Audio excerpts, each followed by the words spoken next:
Thank you so much for joining us on this wonderful Tuesday evening.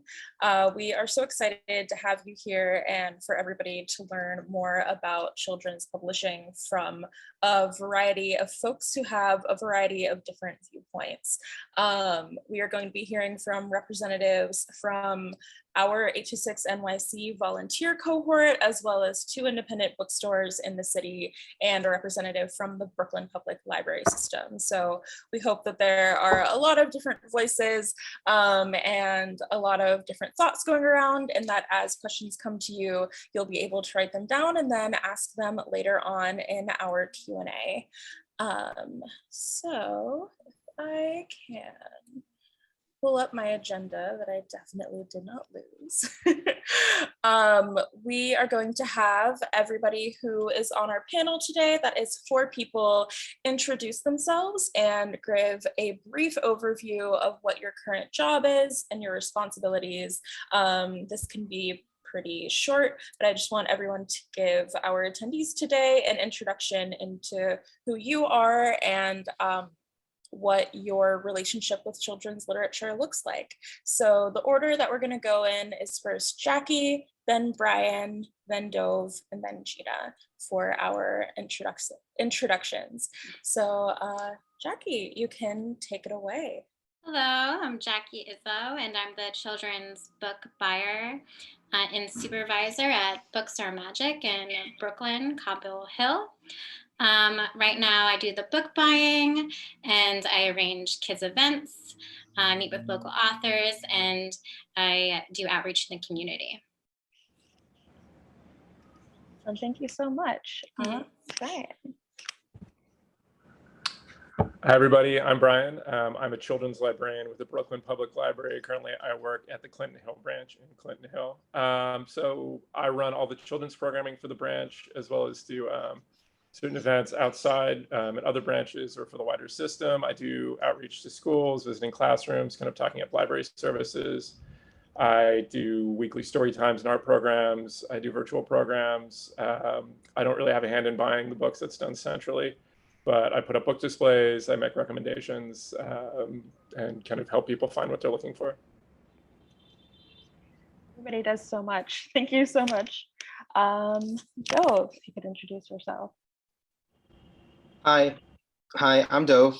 I'm a volunteer at 826. I volunteer Monday nights with after school reading with 6th to 8th graders. I've been doing it for almost a year now. Before this, I did other volunteer writing with other programs. I've worked with students in after school programming and as a teacher for a while, but now for the past 5 years, have been making marketing videos for a company that makes science instruments. I'm honored to be here with these esteemed book buyers and other professionals. Thank you so much. And Gina. Hi, I'm Gina. I'm the Children and Family Event Specialist and the Children's Book Buyer at the Astoria Bookshop in Western Queens. In the before times, that meant that I did the in-school programming like book fairs, and then we saw a lot of me, and more of me on Instagram Live during lockdown, during the pandemic, which is when I did story time.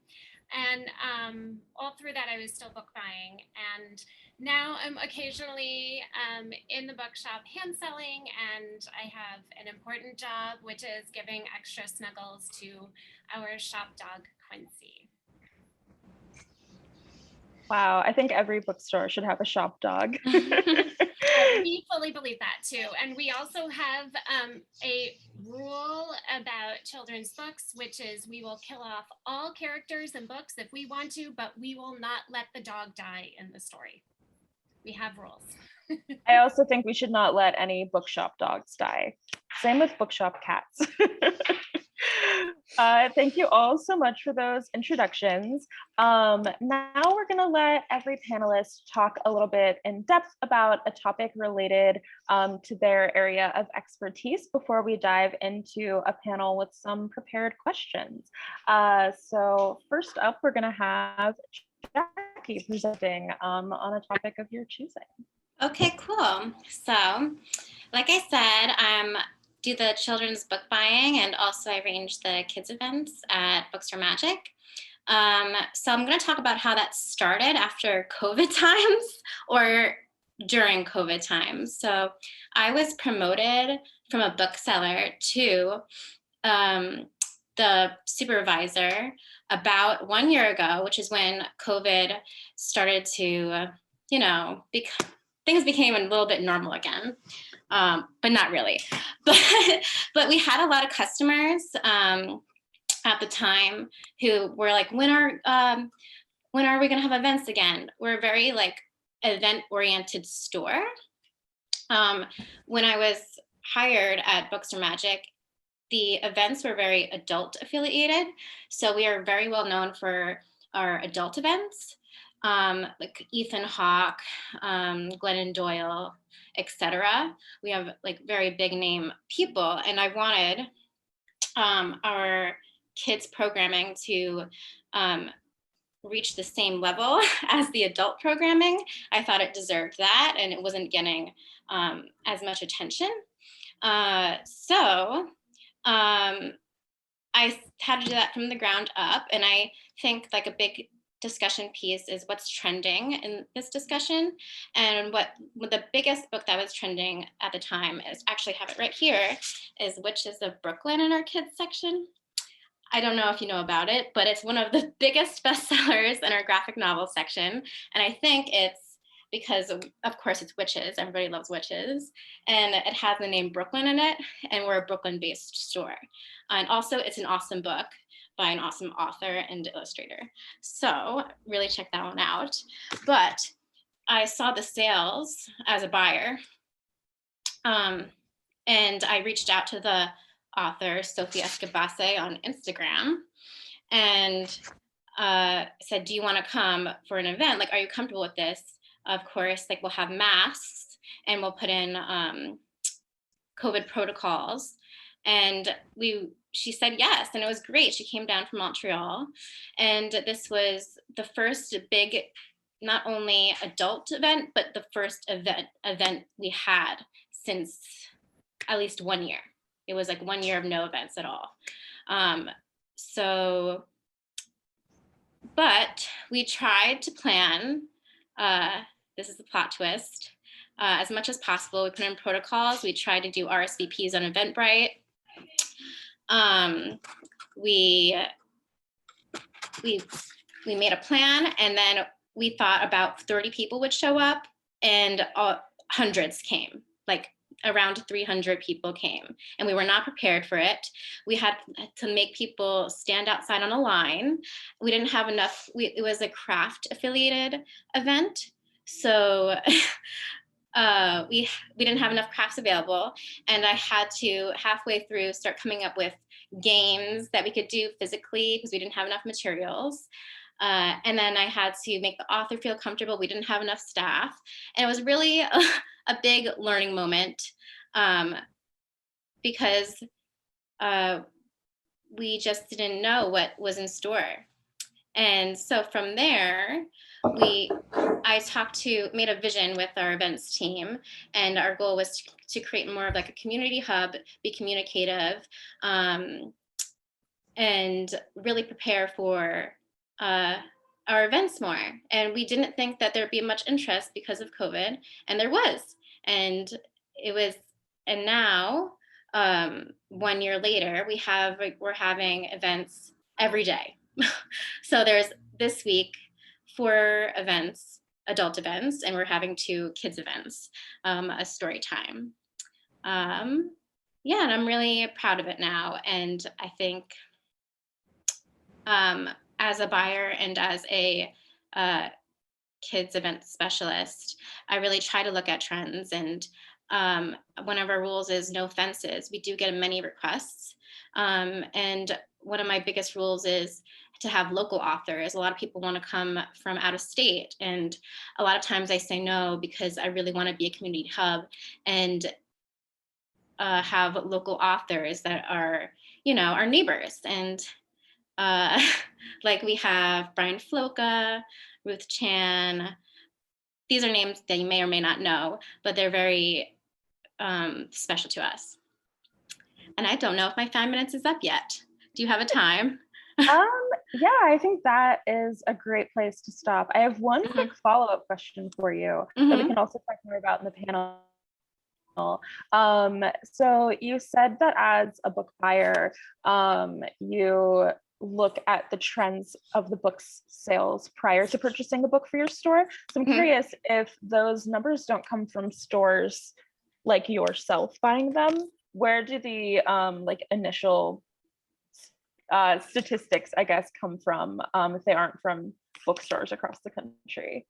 Well, we have a system where we look at books that are similar on Book Manager, and I code personally like keywords like, social emotional learning books or picture books, and I cross-reference that a lot of times. So,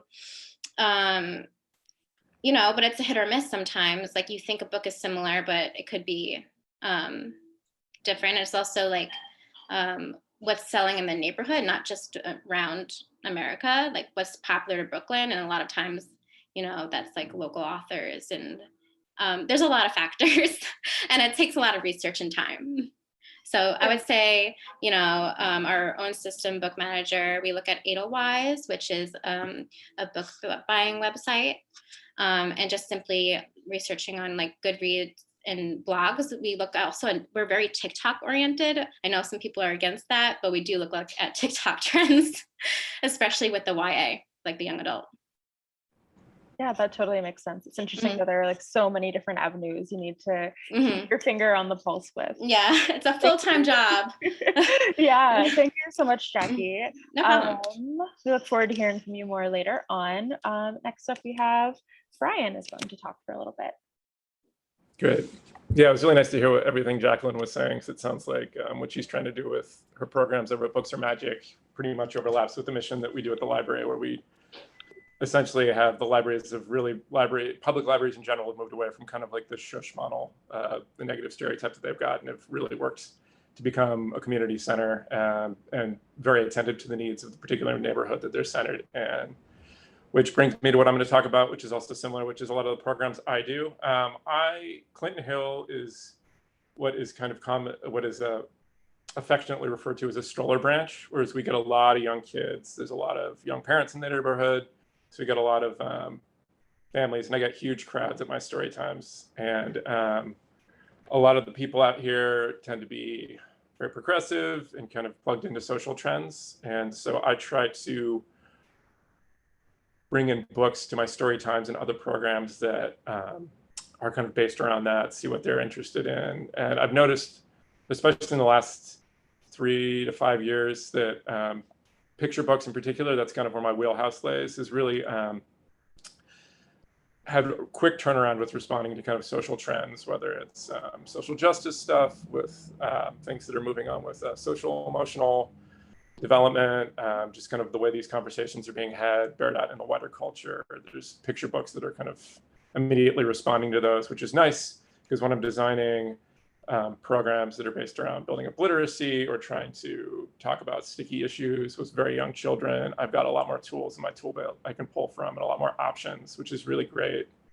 I don't do any of the book buying for the library. That's done by a central entity that buys all the books for Brooklyn Public Library as well as New York Public Library, called Book Ops. But we do work with the buyers there, and they do frequently ask us for what's going on in our branch or our neighborhood, and seeing what people are looking for, whether it's a certain kind of foreign language, certain topics, those kinds of things. So I do have a little bit of a say and a little bit of pull on what we bring into our neighborhood specifically, which is really nice. So pretty much how I design the story times, like I said, I get a lot of little kids. I'll try and bring a theme, usually kind of something that'll be based on an event that's happening, whether it's a holiday or the weather change or something that seems to be on a lot of people's minds, and I'll kind of base it along that. I'll pick out a couple of books to read, and then I'll do a lot of movement activities along that, because I try to keep the kids as engaged as possible. And the best way to do that is to kind of get their brain as well as their body moving. So it's kind of a lot of up and down, up and down, up and down. And that helps the kids with their focus, where I do a lot of stretching exercises, a lot of songs, a lot of movement and things like that. And then I'll bring in the books and usually have a couple of songs based around that to kind of cement some of the topics. So if I'm doing a book on the ocean or kind of that lightly touches on climate change, we'll do some stuff about sea animals and things like that, just so these kids can kind of start making these connections. And especially for the really young kids, when you're singing, you're drawing out some of the words and the pronunciations, and it's really helping with their language acquisition. So I try to make it as rich as possible in as many different subtle ways. There's a lot of science that goes around, kind of based around language acquisition and things like that, that we're trained on in the library. I also try and bring in a lot of local authors too. In Brooklyn, in Clinton Hill, Bed-Stuy, Cobble Hill area, there just is an endless number of author illustrators that live in the vicinity. And I've made a lot of personal connections with some of them. BPL being such a big entity, we've already got a lot of really established relationships with these people. So we've kind of got different channels where we can bring authors in, they can talk about their work, and then the kids can actually kind of see hands-on what they're doing. We've had to do that obviously virtually a lot recently, which has kind of got an upside, because a lot of times the artist or the author will be doing it, making the presentation from their studio. So that's really cool, because the kids will actually get a window into their process and be able to see what it looks like to be a working illustrator, other things like that. It's just great because it really helps build community with kind of the people that are filling the shelves, as well as the people that are checking books out. I really kind of love bridging those connections. And that's what I got. Awesome. Thank you so much for sharing. That's really wonderful to hear about. I want to go to a story time now, but I guess they don't have those for adults, but maybe I'll start a book club. Thursday at 11, come on by. Thank you so much. And now we're going to hear from one of our wonderful volunteers at 826 NYC in our book club program. Dove, you want to talk a little bit about your work as a volunteer with us? Sure, thank you. I guess I'll just talk about, some of my successes and failures and some anecdotes about working as a volunteer. The truth is, it's hard to remember specifically successes with the students that I've had. I think a success for me would be when I'm talking with the students, or we're engaging with the text, and another student will chime in with something that they want to say without being prompted to. So if the conversation can extend beyond whoever it was that started it, and myself or one of the other volunteers, I feel like that's a good conversation that we got going. And that doesn't happen very often. It much more often happens where I ask questions or try to prompt and no one responds. Sometimes one student will be really engaged, or maybe another one might be really engaged, and it doesn't often happen where we get into a conversation, but sometimes it does, and that feels really good when that happens. I don't quite know what to do to make it happen. I just sort of keep on prodding, and eventually something hits, and something that I said rings a bell and someone wants to respond. Maybe I might direct it at someone, which forces them to, which I don't feel bad about. And then someone might say something that gets them to talk, which is great.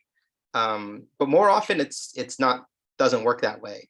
I think it's a quiet group in general. Most of the students are pretty quiet, and I just have to live with that. I think the takeaway here should be, don't take it personally.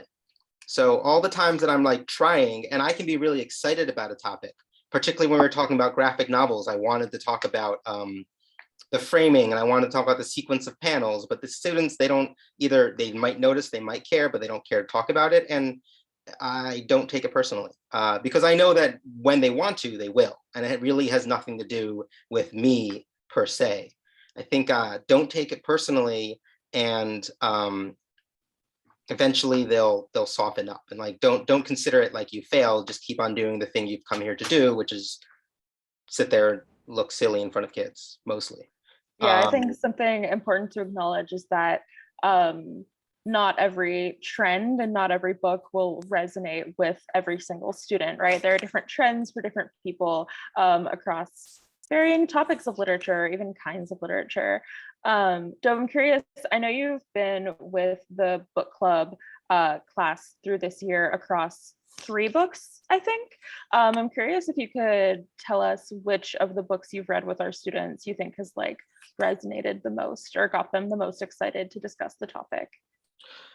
That's hard to say. I think the one about the guy who would go into different bodies, I'm not great with names. That was the biggest book, and that was a chapter book, so it had lots of details. That probably prompted the most conversations, but I think just because the nature of the book, this last graphic novel that we read, which was the simplest of the books, I think also got them to talk in conversations. But that book with the mermaid girl, the seal skin girl, what was that one called? Summer, do you remember?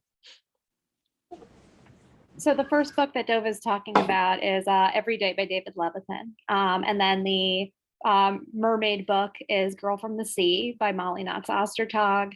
And then the most recent book we read was Marshmallow and Jordan by Alina Lau, which highly recommend all 3. They're great. They were all good books. Marshmallow and Jordan was the simplest of the 3, but I think the what was the seal one? That one prompted good conversation, even though I don't think they particularly liked the story, but something about it, I think the author did a good job in bringing up topics. Maybe it was the right age group for whoever was there at the time. But that one was probably the most successful in getting good conversation. It depends. I mean, probably the chapter book was the biggest one with the most opportunity. I think what we're reading now, it's about a poet from Harlem growing up. Right now in the beginning of the book, she's coming into 9th grade. It's written in prose and poems, and you would think it's about a young woman who has like going through body changes and has her own image issues. She's doubting her parents' faith. Has lots of interesting things to say about her community and her society. And you would think that particularly the older girls in the group would be interested in reading this, but they're very quiet. They're quieter than usual in this group. And I was thinking about why, and then it dawned on me that it's possible the reason is that they are interested in this topic, just not talking about it with me or not talking about it in this group. And it is like a small space, and it's certainly, I believe that they feel like it's a safe space, but it may not be an intimate group to have this sort of private conversation. And I realized that yesterday when I was walking home, and now I'm gonna like try to come up with a way to sort of address that subtly without them knowing that, in order to like sort of make it more comfortable for them to speak. And I don't know if it will work or not, but I think the takeaway from that, which happened yesterday, was like reflecting on the situation and not assuming I'm doing anything wrong. I just may not have all the information that they want to hear. I think I might be running out of time. Yeah. I had one other, what was that? I was gonna say you could take 1 more minute. Oh yeah, I had one other takeaway I wanted to get into, which is I advise not to speak with them when I do it. When I talk with them, to have an agenda and what I want to say is like give them the room to come up with their own findings. I think that I found even in this group is that when some of the volunteers have like a specific thing they want to teach, the students can smell being taught a mile away and they don't want any part of it after school. And I think that those often end up flat, but even if like that you can talk about the same topic, but prompt them to want to ask questions, it ends up being a lot more successful. Definitely. Thank you so much, Dove. I think that's a really important point to consider, is letting like students guide the conversations that you have about especially topics they might be going through or books that are related to their personal experience. I always find that it's great to leave things a little bit open and let them lead the conversation. And then instead of asking guiding questions or asking like upfront questions about something you want to discuss, asking things that just kind of probe into what they're already talking about, rather than, like you said, going into the conversation with an agenda. That's great. Thank you so much for sharing your experience working through the books we're talking about with young people. And lastly, before we get into some questions that I have for all of you, we're going to have Gina from Astoria Bookshop present. So also in the before times, I was a preschool teacher. And so when I started book buying and doing book fairs, our bookshop owner said, or I had asked her, I said, do we want to do any workshop kind of things for grown-ups that have to do with Kid Lit? And she said, oh, can you do something about wordless picture books? And I said, of course. So I sat down, and this is, and normally I teach a 1-hour version of this workshop. So we're going to do the micro version of it, which is the 5-minute version.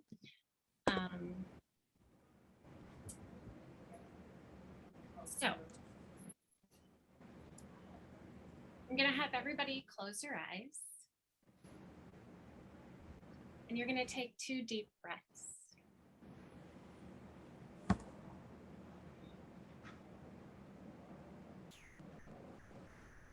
And you're going to imagine yourself standing in front of an art gallery or a museum, wherever makes you happy.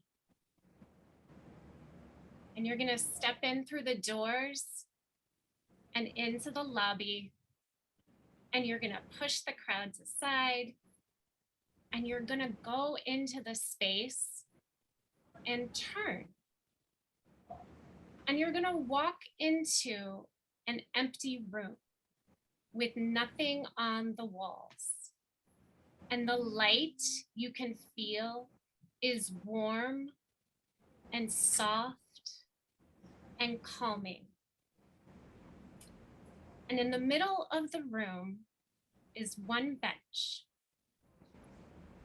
And on that bench, you see this.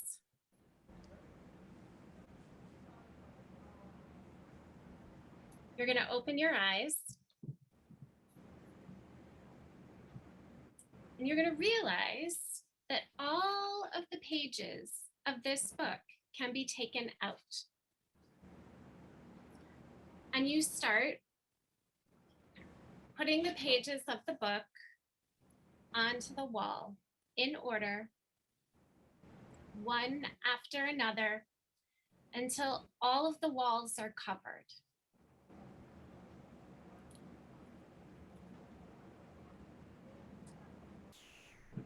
And then you're going to go back to page 1.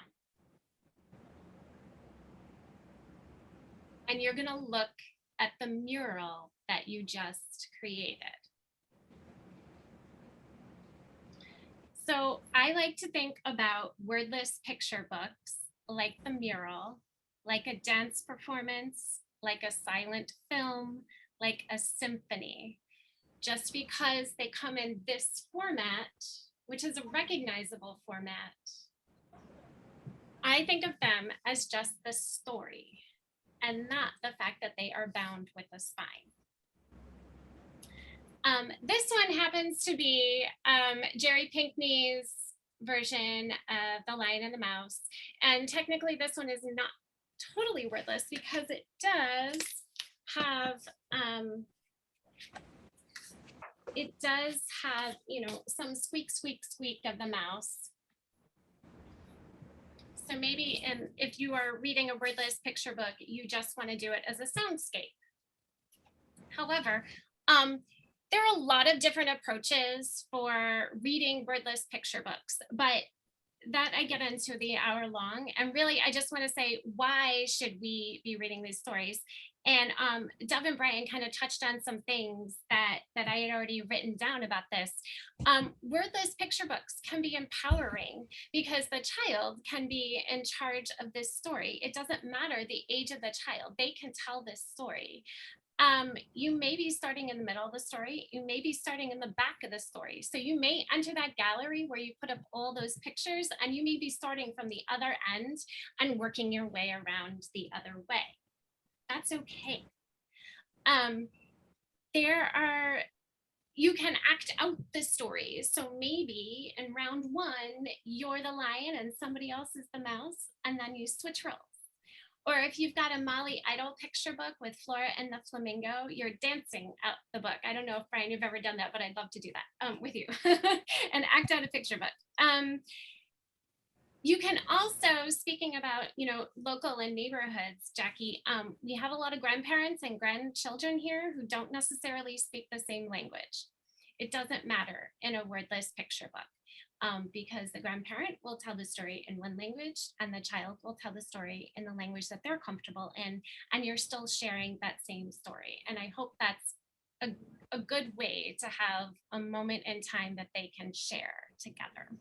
So I know not everybody knows wordless picture books. They've been around for, obviously a long time, but lo and behold, NPR just totally backed up my workshop for me because like a hot second ago, they released an interview with John Arno Lawson and Chin Lang, who just put out A Day for Sandcastles.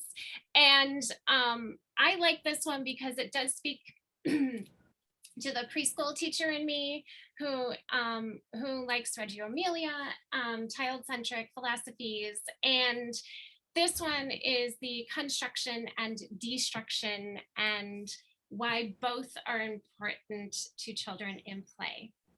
So, thank you for that NPR link, Naomi. So I was very excited that I could end on a, hey, this is also current events moment for this. Thank you. Thank you so much. That's so interesting. There's so many considerations that go into using wordless picture books with young people that I hadn't thought about. And I'm definitely going to make a note for next year to include those in our future curriculum at 826 NYC. Thank you, Gina. Thank you so much, everybody, for sharing a little bit more about your specific expertise and your experience. That was really great. I feel like we covered a really wide array of topics in your presentations. We are going to move into some questions now that I have for the four of you. So we have a few that we want to go through, and I'll ask them one by one. And then if our panelists could either raise your hand, or if you don't have the raise your hand function in Zoom, do the thumbs up. I'll call on you in the order that you volunteer to answer the questions. So the first question that I would like to dive into is, what is one important thing that you think most adults don't know about the world of children's literature?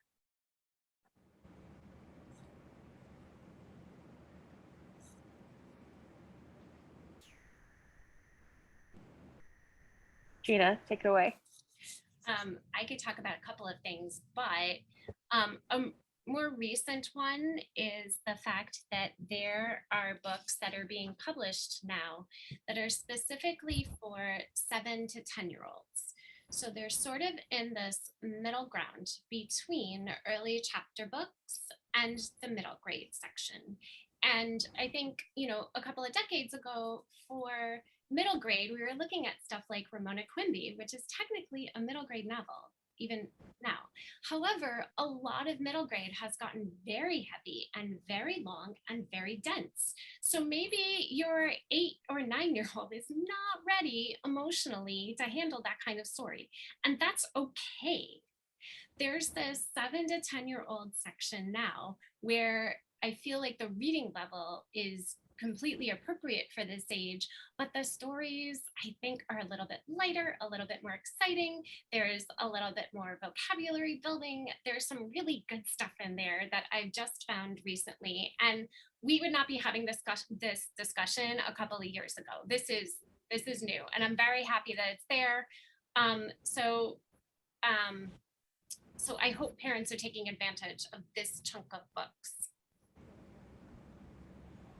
Yeah, thank you so much for sharing that. That's great. It's something that comes up a lot in questions that I have to staff at 826 NYC when we're building curriculum. I always feel like it's so easy to find texts to work with our youngest students, like first and second graders. So sometimes we use like advanced picture books with them. And then middle schoolers, there's so much content out there for that age group, but it's always like the fourth and fifth graders who I feel like every text I find for them is either too easy or too difficult. So I'm really excited to hear that there's a widening world of literature for students in that age range. Jackie, do you want to share next? Oh yeah, I just wanted to touch on what Gina just said. So yeah, I agree. Like it's amazing that this whole new section is out there. And like about a year ago, we were developing this section of like the 7 to 9-year-old range, and we're like, what do we call it? You know, there's like the middle grade series section. There's, you know, the picture book section, and we decided to go with young readers. And I was just thinking, like, what do you guys feel about that? I mean, I always like to ask your customers, like, what's easy for you to go find a book for this age group? And we came upon young readers that way. First, it was series, but series is a very generalized term. So that didn't work out. Customers were kind of confused about that. And so this has been going on for a few months, and so far it's been going great. And I was wondering, Gina, since you also work at a bookstore, what do you think? I love the fact that you have a name for that section. Yeah. We're still working on it. Right now we have my handwritten sign as opposed to like the rest of the signage, which is all nicely printed in our fonts. Right now we have my handwritten sign that says new section for 7 to 10-year-olds, because it's, I mean, that works. and so it's very clear as to what age group it's for, and it's spelled in between early chapter and middle grade. But we don't have a name for it yet. We have an internal name, you know, like a book manager and stuff, internals, but we don't have a public facing name for it yet. I think that just putting the age range there is very smart. Okay, great, thank you. Yeah, I feel like the quickest way to your target demographic is, hey, exactly these folks. Yeah. That's great. That's funny to hear. Brian, you want to share? Yeah, because we've been struggling with this a little bit at the library as well, because it is like a cohort of kids that we get a lot of parents coming in and asking for, like, they want stuff that's sophisticated but kind of hits like a very specific emotional register where it's like not getting too heavy, like a lot of the stuff. I feel like once the books kind of hit like the 10-year-old range, it's kind of, they get really grisly really fast. So we started calling, I think we started kind of like expanding what we consider a bridge book, and then kind of just calling that section the middle grade. And then we're kind of calling some of the heavier stuff like pre-YA. It's really awkward. I'm gonna start calling like adult fiction post-YA. Awesome. Thank you all for sharing about that. Any lingering thoughts or any other important things you think adults don't know about the world of children's literature? It is interesting to hear about where the gaps exist between like what's offered for who.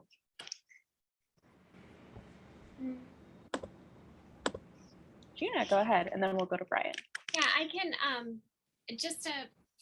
it's always okay to read picture books. I hope adults realize that. There are definitely picture books that are geared for, 2 to 4-year-olds, but there are picture books that are so good for everyone, and even for adults to get a picture book as a gift when the art is really lovely and whatnot. It's just, I feel like sometimes people think, oh, we are past that reading level, we must leave that section. But I really hope that people realize it's an art form and that the illustrators have just as much weight in that book as the writer did. And that when you hit a really beautiful collaboration, it turns into a really beautiful picture book.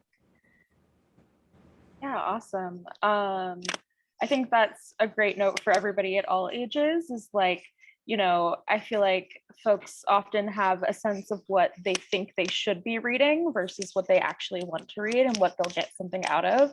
I know, like, I don't know, there was a period I went through during the pandemic where I just like reread the entire series of Unfortunate Events. And I was like, I probably shouldn't be reading this. I should be reading, I don't know, Wuthering Heights or Pride and Prejudice or something.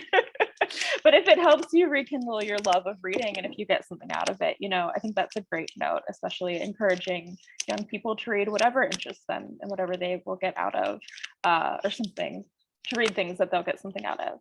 Brian, we'll go to you real quick and then we'll move on to the next question. Yeah, I mean, I definitely piggyback off of that, especially when I'm going out and giving presentations to classrooms, like depending, like especially throughout the elementary school age, like I always use picture books, even if they're in 5th grade, just because there's so much rich stuff. And some of them are like dealing with very, very complex issues, and they do it very well. And I always find that it's just great for a great way to kind of like dip into an issue really quickly without having to read a whole chapter book. I also think that like a lot of adults just don't understand how sophisticated across the board like kids lit has become, and just the way that it approaches very difficult issues, the level of the writing and things like that. I feel like a lot of times it's very undervalued. It's just kind of like a stepping stone towards kids book. I think even just with the creation of YA as a genre, it's really helped kind of, there's been like a cascading effect where I feel like it's kind of helped bolster the reputation of like kids lit as well. Yeah, definitely. Thank you. And Joe, we'll go to you before moving on to the next question. Just wanted to say a friend of mine sent me this book, which in Not Mirror is Miss Rumpkin's Story and Pictures by Barbara Cooney, and I really enjoyed it. And I was really grateful for that gift. Thank you for sharing. Yeah, we can all get something out of picture books and all kinds of media. Like, I don't know, I feel like adults go to see Disney movies, which are generally made for children. So why can't they also read books written for younger grade levels and get something out of it? Thank you so much. Amazing. Our next question is, if you could all tell us one especially interesting or groundbreaking trend in youth literature that you've seen lately, and why you think that trend is really great. Jackie, you can start us off. Okay, so I don't know if this is new news or well known or not, but you know, I'm always in a bookstore, so I don't know what is known or not. But graphic novels. Before I was a bookseller, I was also a teacher in the AmeriCorps, and we read very traditional books, and you know, I didn't really know much about graphic novels or manga. And then when I started working at Books for Magic, we had started off with like a small section, and we saw all these kids who really, you know, came in for graphic novels, and a lot of parents and guardians who were very opposed to it. But you know, our sales said different. I think even though the parents like put on a face, they still bought the books, and we made around $9,000 more this year compared to last year. It just keeps going up. So, you know, in response to seeing that, we've expanded our graphic novel section. So it used to be just one shelf, and now it's 2 shelves. And, you know, that's also because there's more graphic novels coming out. You know, when I'm looking at, sorry, there's some sound, catalogs, like book catalogs from, you know, small presses to like big ones like Penguin Random House. You know, a lot of the section is filled with graphic novels, and I want them all because they all look amazing and great. I think that, you know, now slowly and surely, especially last year, I think I noticed that a lot on the summer reading, like the first time I've seen graphic novels on summer reading lists. And I thought that was really interesting. And the parents were opposed to that too. But I think that more and more they're out there. We're getting customers more used to the idea that, you know, this is great. You know, I think there's like a fact somewhere from like the University of Oregon or Oregon. I think I don't ever know how to say that state, that, you know, that there is 30.9 rare words per 1,000 in children books compared to like adult books. Like there's more groundbreaking words that develop reading. It's great.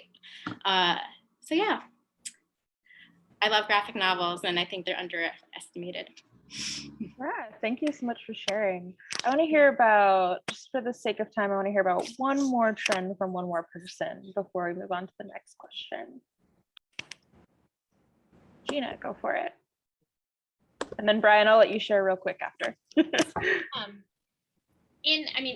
happens in graphic novels too. So just having characters that are biracial, that just are. it's not this story about, oh, you have this parent and you have this parent or whatever. Also, the same for LGBTQ families. The characters are just there. It's not a coming out story. It is not a, well, how did you story? They are just part of the stories. And I think that's so important because, I mean, I'm part of a multiracial family. And so I have a lot of friends who are part of multiracial families. And in the beginning, it was like, oh my gosh, there's this character. Did you see? And now, a couple of years down the road, we're like, I don't even keep track anymore because they're just in the literature. And I was like, oh my goodness, we're working towards, I mean, again, let's be realistic. However, we are working towards getting books that have people who are in the story, and you're just going to be able to pick up the story and find yourself in it. And how cool is that? Yeah, that's awesome. It's always so great to have characters of all identities and not necessarily have like one particular piece of their identity be the entire plot point of a story. I think I was so thrilled as a kid when I read my first story where a Jewish kid wasn't like having a bat mitzvah. And Brian, if you want to share as well. I've just been really excited to see that publishers have been willing to publish a lot more own voices books. For people who don't know what own voices is, it's where the author and or the illustrator comes from the culture that they're trying to represent. So if it's a book about like a South Asian Muslim, the person who's writing it is a South Asian Muslim. Because for a long time, you'd see a lot of books that were written about other cultures, but they were usually done by white folks or people who don't come from that culture just trying to represent it. And so it's just really great to see that people are kind of taking the call seriously, that if they're going to publish a book about that, it should probably be somebody with some firsthand knowledge of the culture. And I've just been seeing it in picture books as well as in chapter books and graphic novels. It's great. That's awesome. Thank you so much. Our third question is, what is one thing adults can do to encourage young people in their lives to read more diversely or to think critically about what they are reading?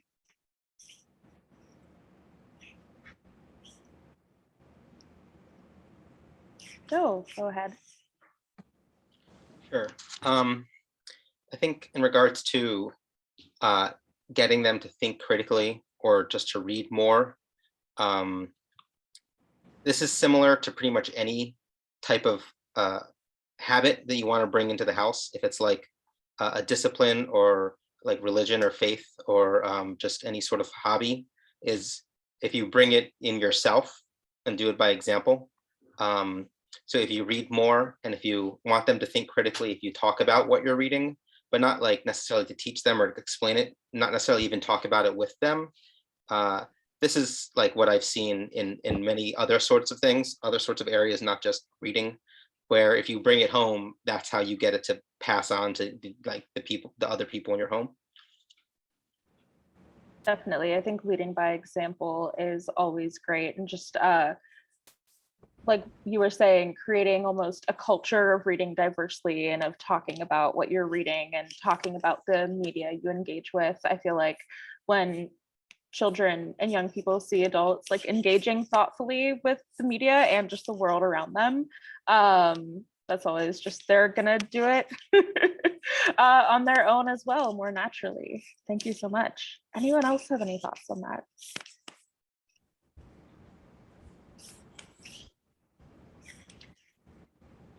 On either piece, on encouraging young people to read more diversely or to think more critically. Gina, go ahead. Pay attention to the libraries. I rely heavily on libraries and I work in a bookstore. Like, I mean, all the library systems in New York, and we're spoiled because we have multiple, they all come up with lists. Even the New York Historical Society has story time, and I get those emails, even though, you know, we're past story time as far as like sit down and listen to a picture book in our household, but I still love getting those emails because I'm like, hey, what are they reading? Because I know they're going to help me diversify the shelves. And so, yeah, pay attention to the librarians and the educators and museums. They're incredible resources. Definitely. I'm always a big proponent of encouraging folks to use all the resources available in their communities. I think there are so many things that go overlooked so easily, and we have those experts there for a reason.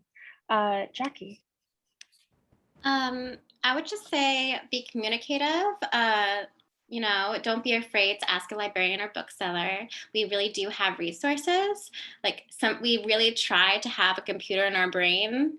But simply if somebody is looking for a book and I don't have the knowledge in my head, I will really do the research and take the time to take down their email and research something that really works for them, and what they're looking for. And I think patience too. Definitely. Thank you so much for sharing. We have one more question that we're going to discuss in this section of tonight's event before we go into some breakout rooms to just talk about what we've heard so far and to come up with some questions for then our open Q&A with the audience tonight. I see a really good question by Celia in the chat. And I also hope that we'll be able to, like Naomi just said, address that in the open Q&A that we're gonna have coming up next. So before we go into our small chats and question brainstorming, I'm curious if each of you could maybe give your favorite contemporary example of any youth literature that you've seen address pressing and current social issues. You can give two if you can't pick one. I see you're holding, you have it right there. Gina, do you want to talk about that one? Yes, please. Sorry to cut in front of the line. This book came out today, which is why I'm holding it. And my husband literally came home right before we started the panel and said, don't look at the news. And however, I had already looked at the news. So this book has a trigger warning. This book has an active shooter drill in a school. And I thought, wow, we're really going down this path in middle grade, aren't we? And yeah, we're really going down this path in middle grade. And it needs to be, we need to follow the path. I mean, I don't like saying that. But Jules Macchius is a writer that I absolutely adore, and they get how to write middle schoolers. It's not somebody who's like, oh, I think that they would say these. No, this is clearly, I think, how middle schoolers can help process what's going on in the world. And like Brian talked about, there are a lot of heavy social issues, and you can use these books. So this came out today. And it's really good, and it has a lot of doodles in it too, because one of the characters is an artist. So again, illustrator are important. Yeah, thank you so much for sharing that. It's really unfortunate that it is so topical today, and just in general. But I think it's important to bring that up because students are hearing about these topics in the news. They're hearing about it at school and in their communities and in the books they read. And I think it's great for the adults in their lives to be able to see that those kinds of conversations are coming and to prepare themselves for the discussions that come out of students engaging with media on those topics. It's definitely a far better alternative to pretending like they don't exist and like students aren't hearing about them. Jackie. Okay, so one book that I really love, that's also a graphic novel, because I like graphic novels, is The Companion to New Kid. It's class act, and it really discusses, it's about this kid who's in the school, and he feels like he needs to be like the other kids who come from a different income and identify differently than he does, by color and hobbies, etc. And I think that it's really timely right now, and especially relatable in Books Are Magic, because we live in this community that I think that is very welcoming, but at the same time, we live next to community housing, and on the other side is this very affluent, space and customers, and we get, both worlds in our space. And I sell it to both sides of the spectrum because it's, you know, relatable to some, and then to others it's very eye-opening and, you know, teaches a lesson. Definitely, and it's great that you have a book on a topic so relevant to like the microcosm that your bookstore exists in specifically. Awesome. If Brian or Dove, if you have an example of literature that addresses a current or pressing issue that you want to share. Yeah, I've got a picture book that I really like by a local author, Katie Yamasaki. It's called Everything Naomi Loved, and it addresses gentrification. It's essentially just the story of a girl who's watching her neighbor, who's kind of going through all the things she loves about her neighborhood and watching them slowly disappear and friends move away. And it's designed for like a younger audience, but I feel like it does a very good job of kind of like dealing with the emotions that come along with something like that, even if you don't fully understand all the mechanisms. It's very pertinent to a neighborhood like mine. I mean, Clinton Hill used to be known as Bed-Stuy. And, you know, so that was kind of a real estate term. And similar to what Jackie was saying, my neighborhood, there's a lot of like families that have been here for a couple of generations and a lot of like new money that's coming in, and just kind of the tensions and how that affects people differently. I think it's really nice for kids to kind of have these books that help them lay out or understand some of the feelings that they might have been expressed or been feeling about those sorts of things, especially at a younger age, because, you know, kids are impacted by these sorts of things, even if they don't fully understand exactly what's going on. Yeah, I feel like that relates back to what Gina said before. It's like, if it's something students are experiencing in real time, there may as well be conversations had and books out there about it for them to, I don't know, I want to say like, not think that they're losing their minds or that their experience is only happening to them, but to see that it's, there's like a larger picture and that there are other people who they can relate to. That's great. Dove, any book recs? I know we've gotten a number already, and to everyone attending, no worries. We will send out a list after the fact, so you don't have to be writing all these recommendations down. Although I know Naomi's been keeping track of some in the chat.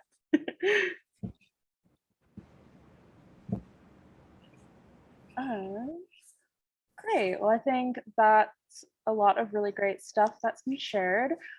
We are going to transition into a brief amount of time in some breakout rooms so folks can discuss the conversation that has happened so far and also just have time to brainstorm any questions you want to ask our panelists in our open Q&A that will start. We'll give folks about 5 minutes to talk in the breakout rooms. And again, you know, no pressure to turn your camera on if you don't want to, but you can either take the time to chat amongst yourselves or to just come up with some questions, think about what you might want to ask on your own.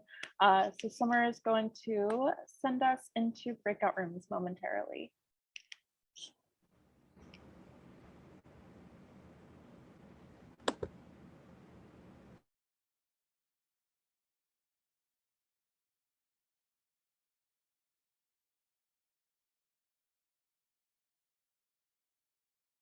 Like the function, the Zoom function of raising your hand or giving a thumbs up, and I will call on you to ask your question. You can unmute yourself to ask your question, or if you don't want your asking the question to be included in the recording, you can also put it in the chat or direct message it to myself or to Summer. So yeah, does anybody want to start us off with a question for our panelists?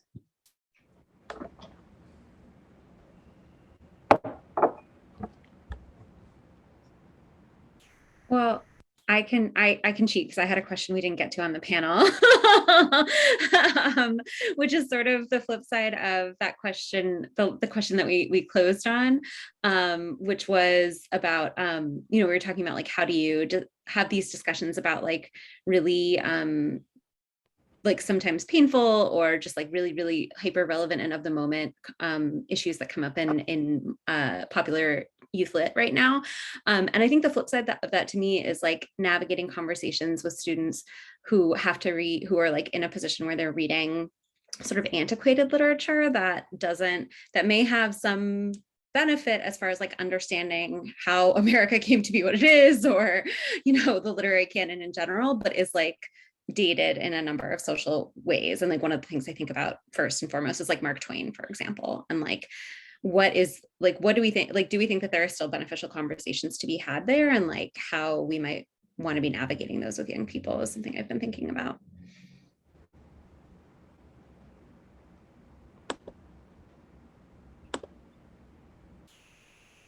Brian, take it away.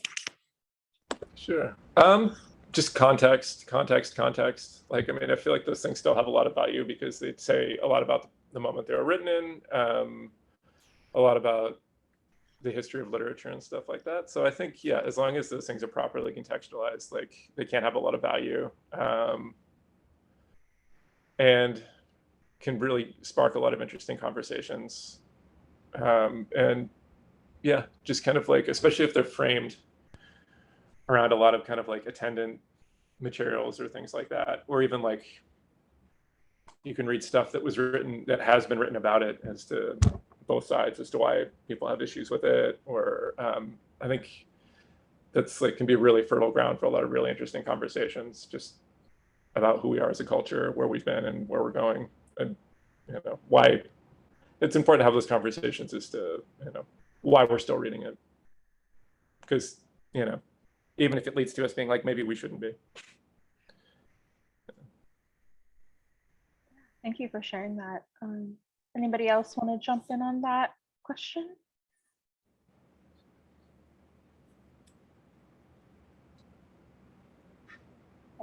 Chat, yeah. I've seen someone say they thought a lot of classic lit should be taught in history rather than English or literature classes, which I think is interesting. I agree, that is interesting. I think often when looking at texts that we use with young people, or even honestly at like the post-secondary level, it's really tough to decide what goes where. Even now, you know, you have a big trend in theater with like historical plot lines. It's interesting to see how nothing really falls into just like one slot on a Venn diagram. And I think it's really important to take into account like a bunch of different disciplines as a lens to view different pieces of literature and media that we read and consume. Definitely.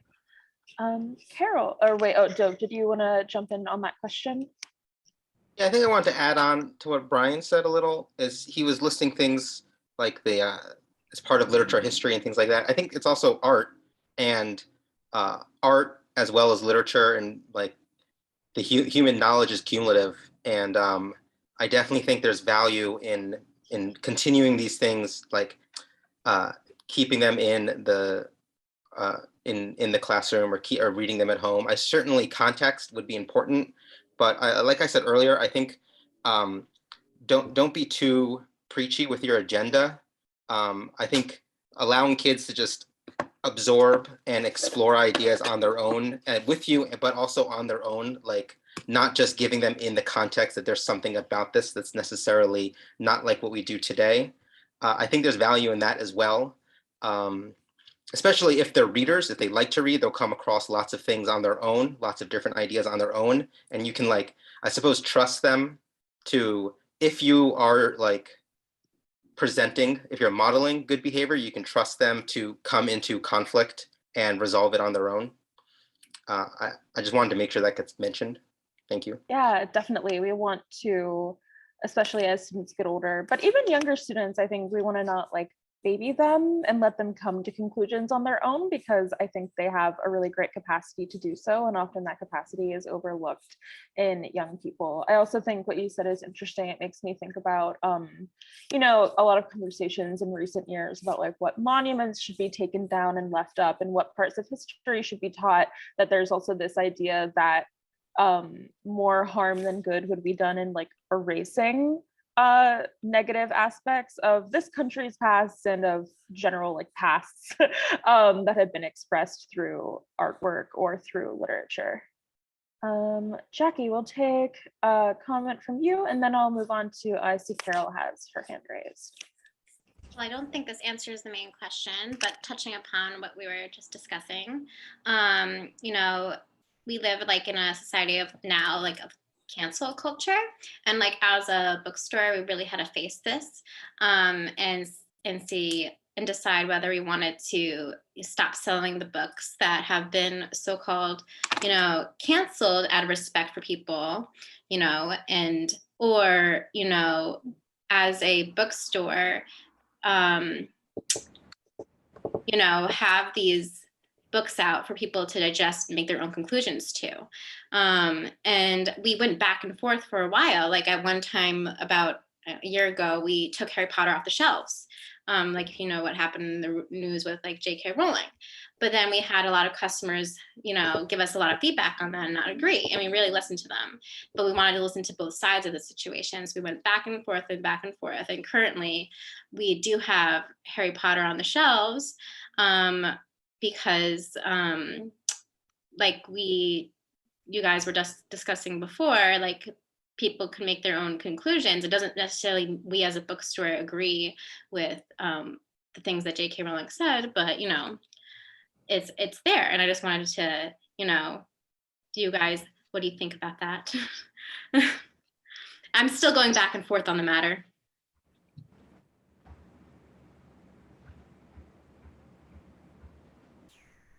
And I always have respect for what everybody says.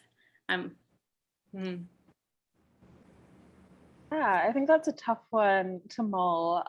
If anyone, both attendees and panelists, want to think on that and put your responses in the chat, I want to make sure we have time to get to a couple more questions before we wrap up for the session. But I do think that's really great food for thought, and I would love if folks could share their responses out in the chat. Carol, I saw that you had your hand raised. Do you have a question you want to ask the group? I do, and it actually dovetails nicely into what Jackie was just talking about, because one of the things we talked about in the little breakout group is one of the trends that's different than the ones we talked about was a trend in America today to ban books. I was in the Strand bookstore the other day, and they have one table that the signage is just ban books. And I wondered how the panel thought about that particular trend.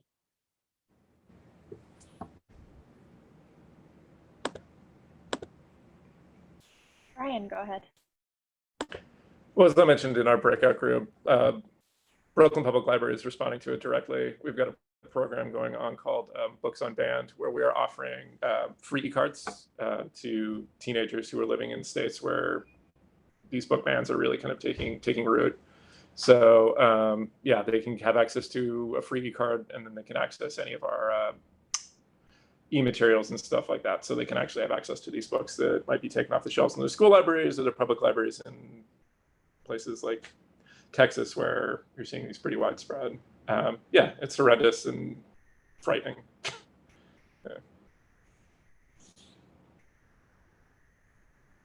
Yeah, that's a really great initiative by the Brooklyn Public Library that I noted, because I know previously anyone in New York State could get, who like worked or lived in New York State could get a card, but it's really wonderful that you've opened up access to students from around the country to get access to any of the ebooks in your repertoire. Yeah, the banned book thing, it's always so tough. I mean, and interesting to see like what gets targeted at what times. I know, like I went to up that was non-denominational, just a regular public school, and I think folks have been talking about the trilogy this is involved in. The Golden Compass was banned at my school. Like you were not allowed to have the Golden Compass. You were not allowed to read it, because although I went to a public school, it was a very Christian area. And it's interesting also to see what places and what people think is the purpose in banning a book, because I feel like that also just drives more folks to read it. Like I might not have read the Golden Compass as a kid if it wasn't banned in my school, but then I was like, ooh, what are they saying in that book that they don't want me to read? So it's also interesting to me to think about like what the purpose is, or why you would make the effort to try to like hush a certain story like that. Yeah, also curious about other folks' thoughts on that.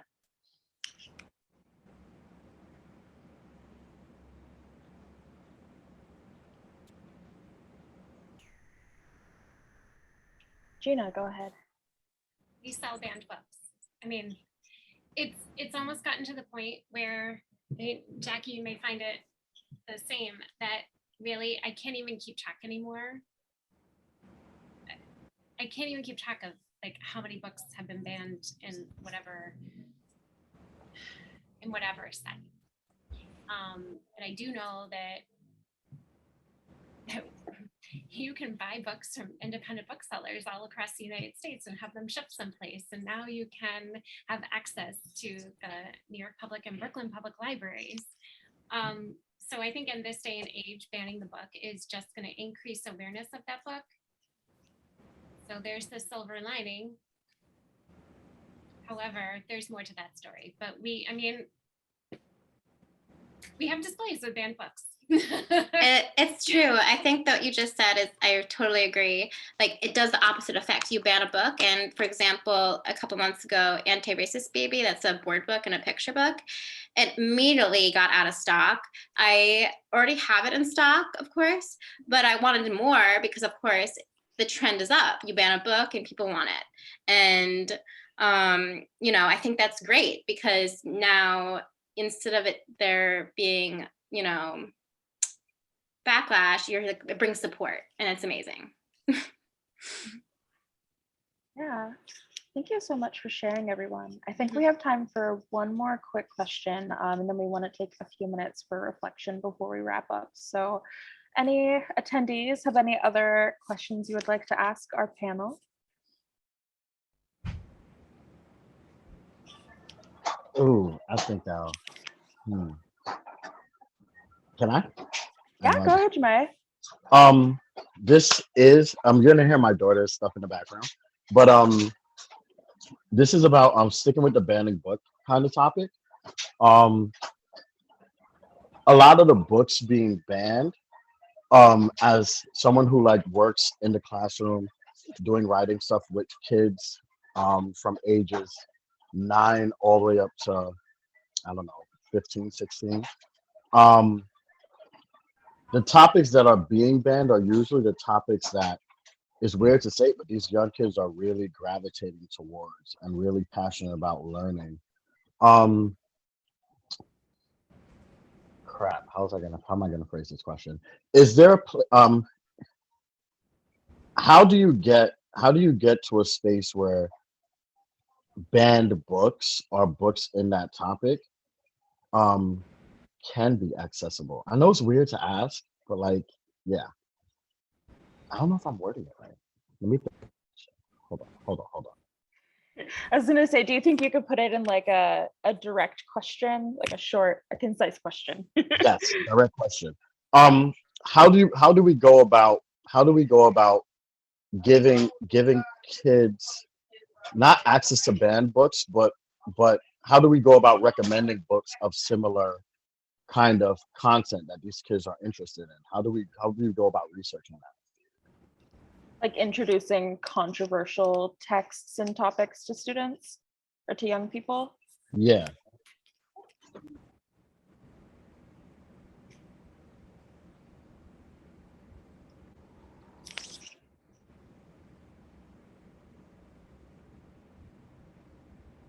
Are you talking about if say a student approaches you and they've got a specific interest in mind, just like where do you find books to recommend to them, or? Yeah. How do we go about that? Because, again, there's books like Night, there's books like, especially a lot of new era books, and like how do we go about, even because if you look at a banned book, it's how do we go about finding work that is similar in content for these kids, because they are interested in those kind of content. I mean, the internet is just sick with book lists on any number of topics. To talk about a library service, we've got a thing called Book Match, which is like an online reader's advisory. You essentially write like whatever it is you're looking for, like on whatever topic, or it can be as broad or as specific as you'd like. And then in a few days, a librarian from PPL will get back to you with a list of books. So if you've got like, you can point your students towards that. Sometimes it takes a little while to get back. Most bookstores and most libraries have like book lists online that you can browse. And, you know, a lot of times, especially if it's like kind of something that's currently in the zeitgeist, a particular issue, they're probably immediately responding to it. I know that like in the Brooklyn Public Library Slack, anything that happens in the news, somebody's like, hey, who can put a book list together about Ukraine or X, Y, or Z? So chances are that there's probably a lot of resources out there already. I would just browse, you know, library websites, bookstore websites, depending on what age range. Things like Book Riot or LitHub usually have a lot of book lists too, especially for like teenagers and things. Some great recommendations. Gina, we'll go to you, and then I think we'll do a quick reflection and wrap up before sending folks on their way. Yeah, just to piggyback on what Brian said, it's always possible to find a book that's similar to a banned book. It's always possible now. And again, this is not the conversation of like 10 years ago. This is the conversation of today, where we were going through book catalogs as you book by, and the bookshop owner and I were discussing one item, and I was like, I'm not in love with the artwork in this one, so I'd rather get this book on the same topic. And I went, whoa, we would not have had that conversation 2 years ago even, but now I can say, hey, this very specific topic, I have choices. So there's always going to be something out there, and sometimes it's an author who's getting banned, and which anyway, the headache starts. You can always find that author. Like, it's all good. It's all good. Just the fact that you're asking those questions, it's all good. Great. Yeah, we get requests for like Harry Potter without the transphobia, like books that are like Harry Potter, but from like LGBTQ friendly authors. Yeah. So many great people like you all putting these lists together. So thank you so much for that work that you're doing. I'm going to share my screen really quickly. If folks want to engage with a reflection activity before we log off for the evening, and hopefully take what we learned with us and have a renewed excitement to talk to young people about what they're reading and what the world of literature looks like for them. So I encourage everybody to take a minute and think about what one thing is that you learned in this conversation today, and maybe one action item that you're taking with you, one conversation that you're going to have with a young person, or thing you're going to look out for in your favorite bookstore. And if you want to share your responses to these out in the chat, you're welcome to do so as well.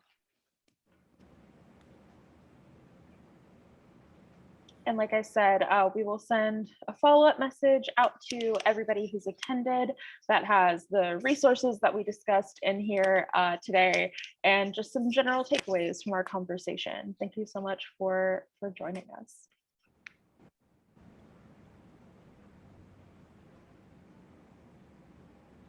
Let's hear from a couple of people in the chat. Any reflections you have on the session from today? Thank you, Carol.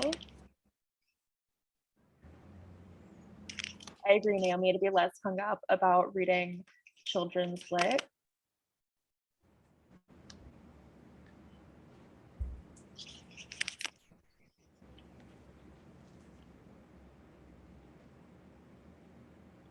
Yeah, oh, great to hear that some folks who are attending today work in publishing and will be sharing these topics out with their coworkers. And yeah, Gina, you had just made an interesting point to me when we're thinking about reading literature that's maybe not what we think we should read, but rather what we want to read, and just noting that joy is really important in books, that there are a lot of things weighing on everybody in the world right now, and a lot of books out there to address those issues, but it's also important to engage with media and literature that just makes you happy. And I think there's also, and from what I've seen, a growing movement of authors and poets who also really want to unabashedly share joy. My recommendation on that front would be the poet Ross Gay, who has a poetry collection called Catalog of Unabashed Gratitude. That's one of my favorite poetry books. So definitely reading things that just make you feel better and make your life better. Definitely. Thank you. I'm so glad that you all have these takeaways from our session today, and feel free to keep thinking about this and thinking about how you can further this conversation with young people in your own lives. Thank you everybody for joining us today and for sticking it out through the entire hour and a half of the session. Keep those recs rolling in. I will be saving the chat and sending all the recommendations out to everybody. Yeah, I'll stick around for a couple minutes in case anyone has any questions, or maybe some attendees have a renewed interest in volunteering with 826 NYC. But otherwise, have a great rest of your evening, and I hope to be in touch with everybody here soon.